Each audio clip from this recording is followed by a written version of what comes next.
ora ti saluto e poi procederemo quindi nel programma all'assegnazione, diciamo, dei medaglioni che sono poi le insegne dell'Accademia e anche della Pergamena.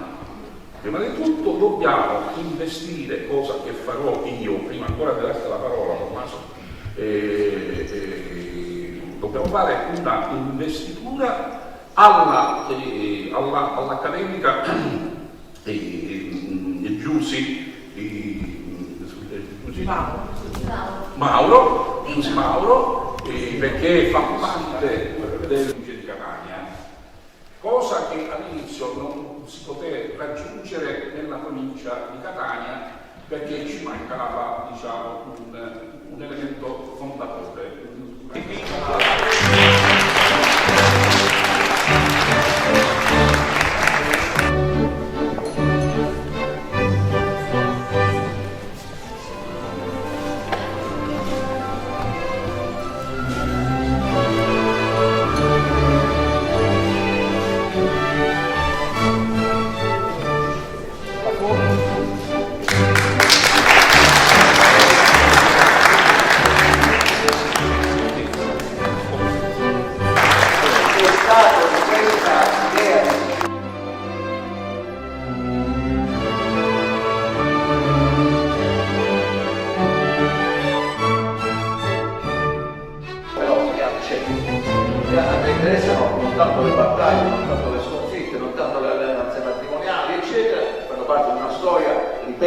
Non di colonizzazione, ma una storia europea.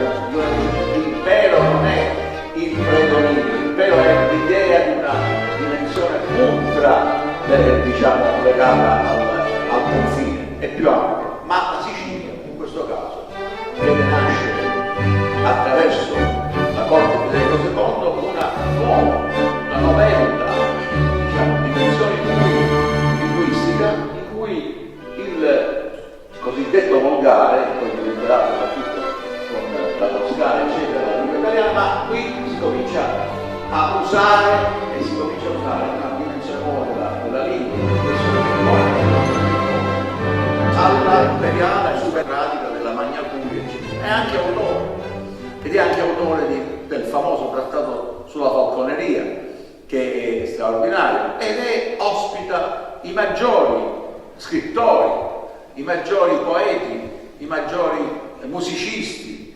Alla corte di Federico II sono presenti alla Magna Curia in generale Pier delle Vigne, Giacomo Mostacci, Jacopo Talentini, sono presenti, cioè, e lavorano insieme per realizzare questo straordinario sogno che diventa realtà, quello cioè di porre questa corte al servizio della cultura.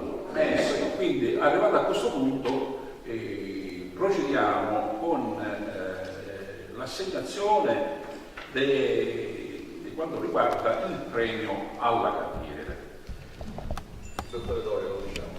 Sì, scusami, mi era sfuggito, è il nostro amico carissimo e compaesano mio, tra l'altro, Doria, Nino Doria.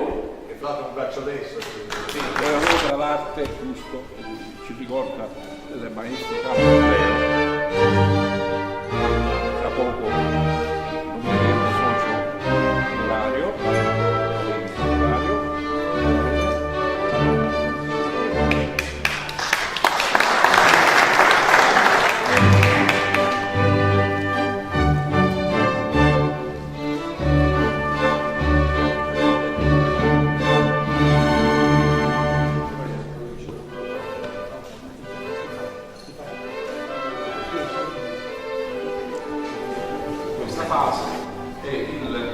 Premio alla catena al maestro Salamanca, che come tutti sapete, non lo sa,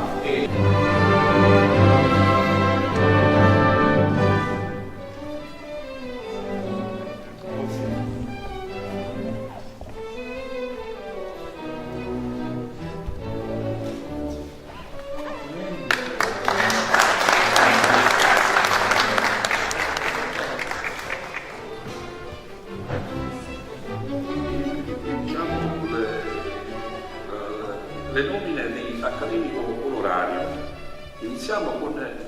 signora Cinzia Sciuto.